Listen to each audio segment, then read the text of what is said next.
السلام عليكم. أهلا بيكم في حلقة النهاردة من حلقات قناة حياتنا مع دكتور هنا. وأنا دكتورة هناء. هكلمك النهاردة عن إزاي تكوني امرأة قوية وفي نفس الوقت تكوني محافظة على أنوثتك. أنا هقولك جملة تخليها محور حياتك: كوني نفسك.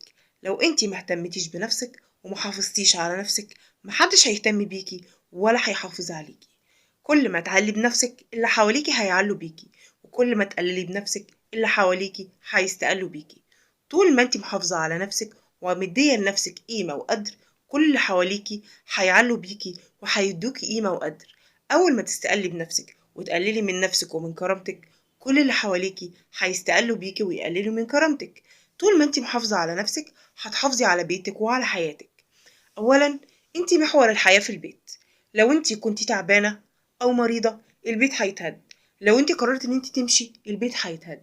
فطول ما انتي محافظة على صحتك وعلى جمالك، البيت هيفضل مستمر.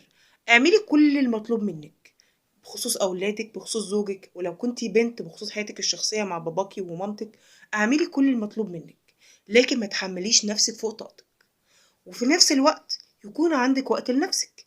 طول ما عندك وقت لنفسك هتكوني أنثى.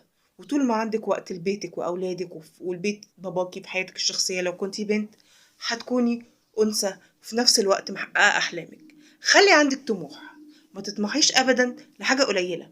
خلي عندك طموح، قرري وفكري إنك تعملي حاجة هادفة وحاجة صح. وكوني دايما عندك وقت لنفسك. خدي بالك من حاجة مهمة: لو انتي مهتمتيش بنفسك محدش هيهتم بيكي، ولو صحتك ضاعت مش هترجعلك تاني. انتي كوني محور نفسك، كوني محور اهتمام بنفسك، عشان تفضلي الشمس منورة لكل اللي حواليكي في البيت. سلام.